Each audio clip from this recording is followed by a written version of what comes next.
Okay. All right. Can y'all hear us a little bit better now? Sister. Can y'all hear me good? She's checking now. Hopefully sound is better. Councilwoman-elect Hammond, can you hear us good? She can hear us? Good deal. All right.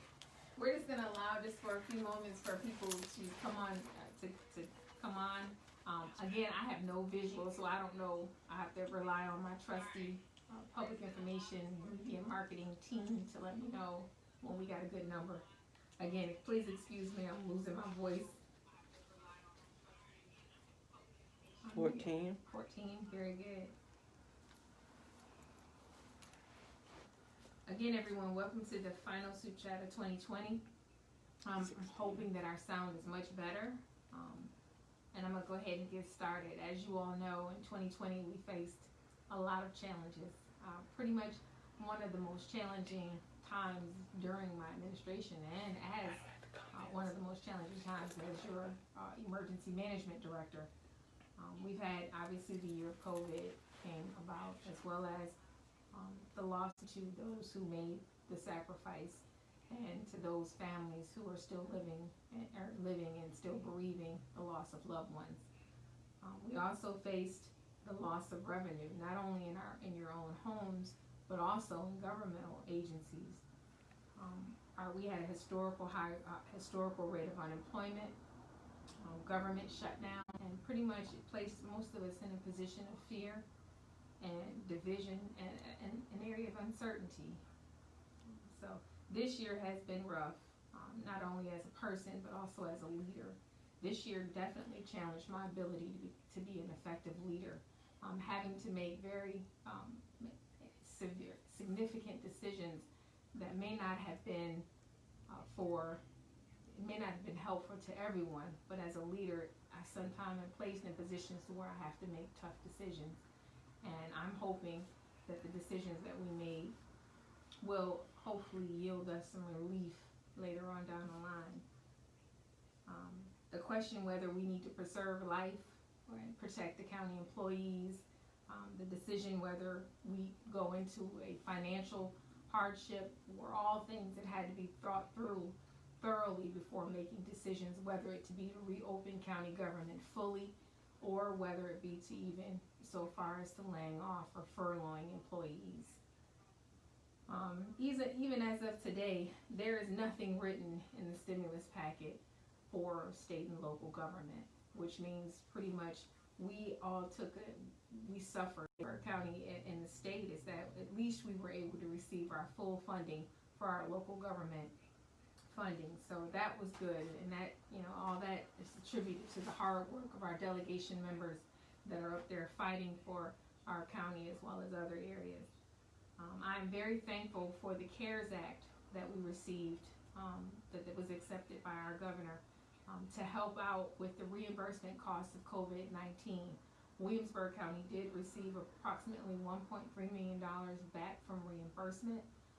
That helped because we spent a lot of money out trying to fight COVID-19, and I'm happy to say that with a lot of hard work and dedicated people working with me, we were able to get those things turned in on time, and was able to secure our funding sources back. So we start back at zero, and now we'll see what the additional expenses will be. Also hoping that they do extend the CARES Act to allow us to continue to receive funding for reimbursing us for expenses that we're spending even today. I do remain optimistic and hopeful that something will change for government. When you see, when we say a loss of revenue, most of those things are in the area of sales tax. When restaurants and things went down and places like that, and people were furloughed, people didn't spend as much money, thus causing a serious impact to our budget. However, we were quick to forecast having to make some real tough decisions. in which I am definitely that I have to look at things for the greater good and not just what I see in front of me. So local government, again, we suffered some setbacks as well as the loss of some economic development opportunities. People were unsure, and they still are unsure about if our markets are going to recover pre-COVID. So they're less likely to do investments in small counties like this because the concern is if we open our doors, how are we going to shut down? And more importantly, how do we deal with COVID? We started off in county government with 47 people that were placed on furlough. 47 employees were placed on furlough. We ended up that were out of the general fund employees and 16 that were out of other funds. So approximately 60 some odd employees were placed on furlough in Williamsburg County government, and off only 8 of them. So we did good at being able to get some of our people back to work, whether it was based on reorganizing them or giving them additional duties or reconstructing job roles so that they can be more of a viable assistance to. We only had 12 of those folks who did some of the shortfalls we knew we just making sure I cover everything. And I have to say that although COVID-19 tested our ability to function, there were some good things that happened as a result of us going through COVID. We were still able to rise above the storm. We actually was able to publish our first commercial.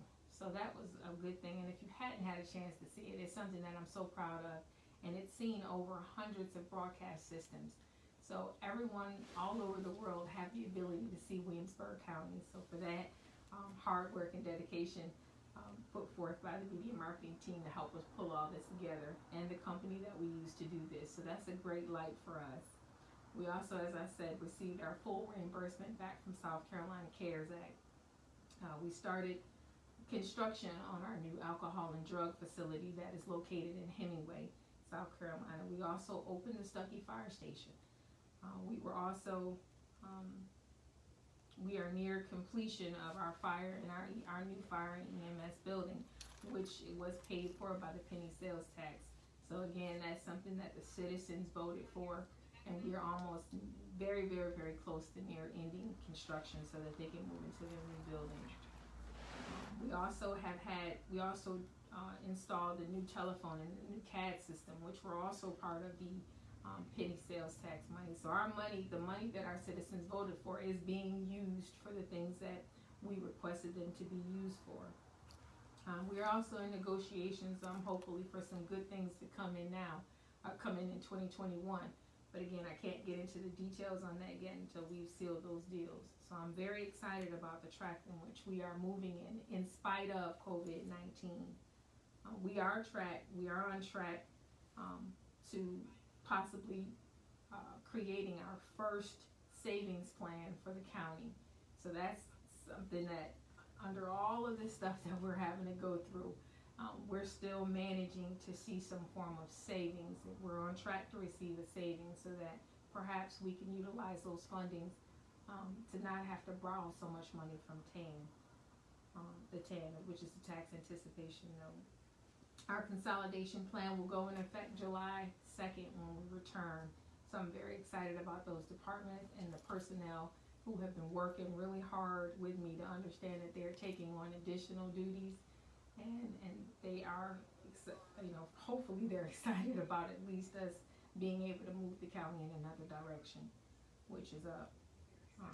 A lot has happened, again, as I said, but this is much due to in 2021, we will be focusing on a new initiative. Now, 2020, I can't wait till it go away. And as most of you, I'm sure you're feeling the same way. But 2021 is going to start off something a little bit different for Williamsburg County. Every year, even as an emergency management director, I always started the year off with an initiative, and that initiative was supposed to carry us from the beginning of the year all the way till just before hurricane season. So it made us very successful as an organization to be able to put things like that in place. So I'm going to try it this time with government on a larger scale And we will call our 2021 initiative Operation Clean. Now, I will be real specific about this operation. I'm excited about it. It's something that we really needed, but it's going to take a lot of work. So Operation Clean will encompass a focus on our roads, our drainage issues, our ditch issues, our litter control issues, our beaver dams, our watersheds, and our abandoned houses in Williamsburg County. Now, this has been, we were supposed to start an effort very similar to this back in March, but was unable to do so because of the COVID-19 outbreak. So we are going to dedicate great resources into getting these things done so we can get the county cleaned up. Now, some of the issues that the county faced as far as roads, drainage, etc., those things didn't just happen. They have been something that has been done or has been neglected over years and years. And I'm not saying neglected in a negative way, but it just hadn't been getting done largely because of the manpower issues and the equipment issues. So this time we purchased new equipment back in 2019, or I should say we inherited new equipment back in 2019, and now we are going to transition into using our equipment a little bit more efficient so that we can literally clean complete districts out at one time. So Operation Clean, the tentative schedule for Operation Team, and again, it's going to take a lot of hard work for us to get this done, but I have such confidence in my Public Works team that they will be able to rise to this occasion. In January of 2021, we will start the recon efforts. I am asking for our citizens to help us with that. Help us to identify areas in the county that you know are flood prone areas. Even if it rains a little bit, if your ditch and things like that are full or water's holding in it, we need you to send that in to us. You can get us that information via website. You sign into our website, it'll give you explain that process to me. It'll let you be able to submit a complaint, right? Go ahead, Summer, give me a little. It's a work order system, so you say on our website, and you go to, I want to report a concern. Citizen request tracker is pretty much what it's called. And you report a concern, and you can actually pinpoint where their concern is at, give your information, or remain anonymous if you would like. I think that is an option also, but we need to get into I guess you can remain anonymous, but we would still need to get in touch with you just in case we have any type of questions or Public Works has any type of questions. But yes, report a concern under our website, www.williamsburgcounty.sc.gov. Thank you. The objective behind this is to completely cover the county in a year. Now, it's pretty aggressive, but I do believe and I have faith in my team that they can get this done along with assistance from other departments that usually help us out on missions like this. District 1, January 25th, by the end, which is the end of January, that'll be after the recon efforts, we will be spending 3 to 4 weeks in District 1, simply rocking roads, cleaning out the ditches, looking for the beaver dams, identifying the condemned buildings or condemned houses in those areas. So that is going to be a 1 month effort where we focus on one district at a time. And District 1 is? District 1 is Councilman Lee's district, the Hemingway area. We will move then to District 2, which is Councilman Wilson's district, and we will work in there for 4 weeks. That means all of our resources will be dedicated to those areas, those districts, for 4 weeks at a time to get as much work as we can possibly get done. We will then move to District 3, and then to District 4, 5, 6, and then 7. All of this should take us into about July, which will be roughly the time that we'll really have to start focusing on the grass cutting, because putting every resource into one district, you potentially have the probability of getting not catching, or I should say falling behind with your regular duties. But we're going to try to move along this in the winter months because grass doesn't grow as quickly and you have a little bit more time and a little bit more manpower, especially when you don't have people having to cut grass, etc. So this is going to be a big effort. Codes enforcement will be working alongside me with this, looking at our abandoned buildings, something very similar to what we're doing or have done in the Darling community. So it's going to be, long and tedious, and I get that. We're just going to ask you all for your patience. And again, if there's something that you identify that perhaps we may have missed, that now will be that time for you to start sending your requests in to us and through that system, so that we can track those things and get back with you if necessary. Again, the timelines are estimates. If something were to happen, we had a disaster, you got to account for rain days and things like that. But this is the tentative schedule that I am working with, and we'll be presenting to my public works team next week when we return from the Christmas break. I'm asking the citizens again, just turn in your specific requests. There is sometimes in some of these instances with ditches, there's legal paperwork that must be done to allow us access to your property or access on your property. So in those cases, we will be bringing those items out when we identify an area and getting you to sign off on them as well to allow us temporary access. This effort will be funded by some of the savings that the county is planning on receiving as a result of the consolidation plan. We have to start somewhere. We don't have the ability to contract people in. All of this work has to be done with our own dime, and us making some serious sacrifices to the mission to get it done. We can't continue to go on and say, well, we just don't have the money. Being reactive either, because what happens is when we're reactive, it just takes too much more effort to get it done instead of us just going through trying to get everything cleaned out and then starting from that point. I think it'll help with the normal maintenance of this. By the end of 2021, we should be at a better place. I'm hoping, in reference to our drainage problem. I'm hoping to get most of this done by hurricane season, which would help us limit some of the possibilities of flooding or anything else that may affect us during that hurricane season. I'm not speaking hurricane season up. I don't want to see it. I'm glad it missed us this year. We had enough to deal with.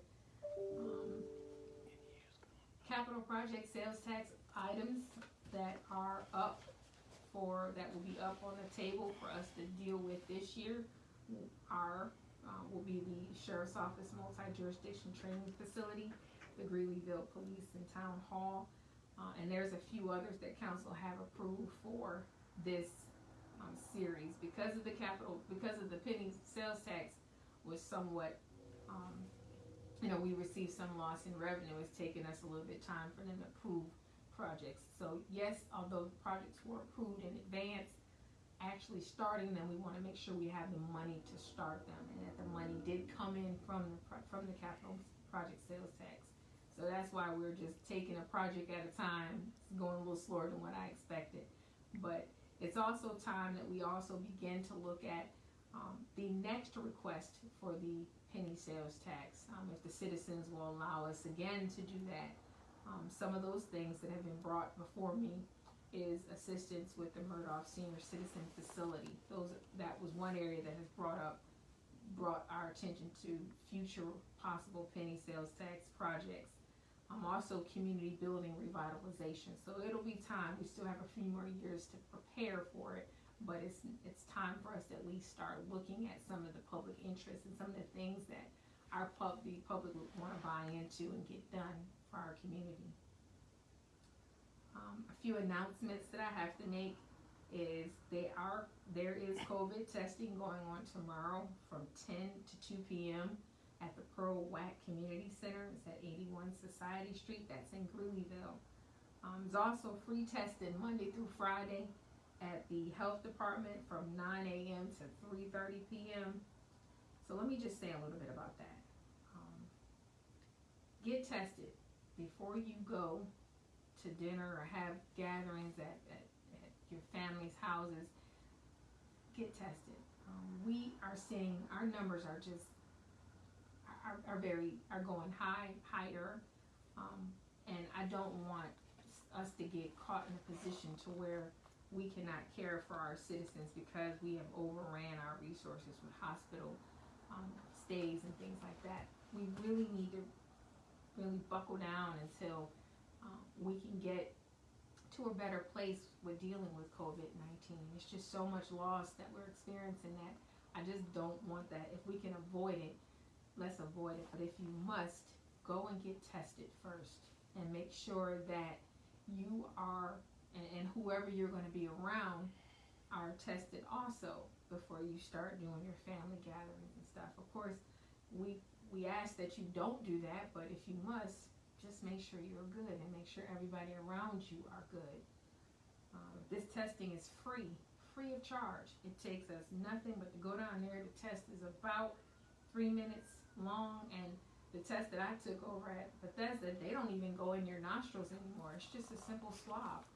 So it's not as bad as it was when they first started the testing or the second time of the testing.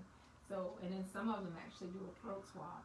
So go get tested. If you've got questions or if you want to know the locations, just pay attention to the county's Facebook website. They will keep you up to date with everything. Again, get tested. Prayers going out for the bereaved family. I know I keep talking and stressing that, but it's just that we just experienced so much loss that you can't even keep up with it.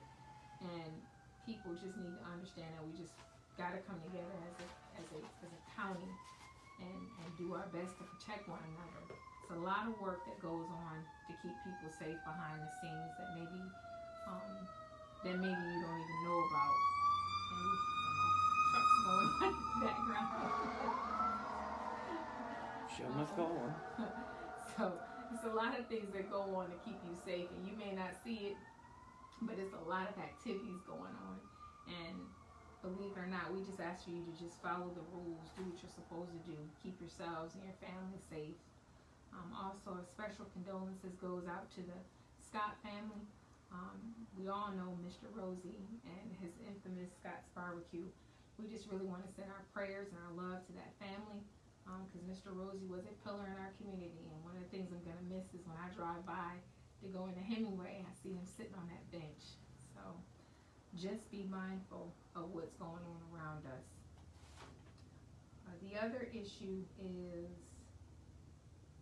I think that's really it for me. I'm going to open it up for any questions, comments, or concerns that you all want me to address as your supervisor. That's it. Anita James, are you talking about the clean out of roads, or state roads, or county roads? Are you working with the state to clean out the ditches? So my responsibility is county roads.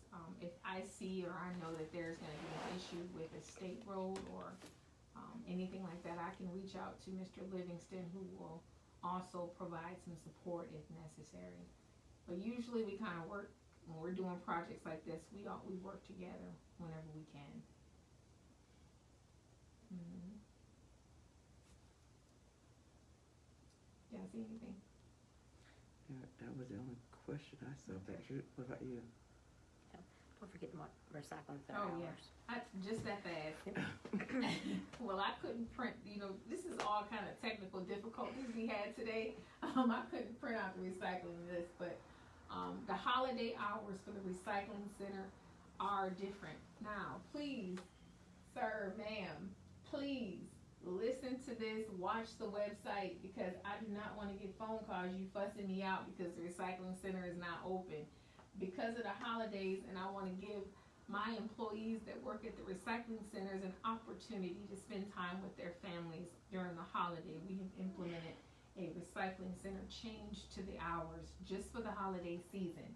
So starting Monday, December 21st, from 1 to 5 p.m., all sites will be open. Monday, December 21st, from 1 to 5, all recycling sites will be open. December 22nd, which is that Tuesday, from 7 a.m. to 5 p.m., all sites will be open. Wednesday, December 23, all sites will be open from 7 a.m. to 5 p.m. So you have Monday, Tuesday, and Wednesday. to get your things, your trash thrown out. Also, Thursday, thank you, Summer. And also, Thursday, December 24th, which is Christmas Eve, all sites will be open from 7 a.m. to 1 p.m. So that's Monday, Tuesday, and Wednesday. The sites will be open from various times. Now, the only time differences is on that one of the time differences is that you need to really pay attention to is on Thursday, which is December 24th, which is Christmas Eve.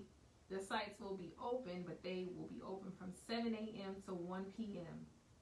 On Saturday, December 25th, which is a Saturday, all of the sites will be open from 9 a.m. That's the 26th. Will be open from 9 a.m. to 5 p.m. We are closed on Christmas Day to allow them an opportunity to spend with their family. So that's and then also on Saturday 26th, we will be open from 9 to 5. And on Monday, December 28th, all sites will be closed. All sites will be closed. So they're going to pretty much follow the same track as the normal county government hours. Friday, January 1st, 2021, New Year's Day, the sites will be closed. So again, this will be posted on our website, and you all can check it out or call and get the information you need, but it will be posted. And if for some reason you can't get that information, then like I said, feel free to give us a call. Any other questions? Comments or concerns? Mr. Calvin Fulmore says, I don't live in Williamsburg County, but I love you and keep up the great work. Thank you.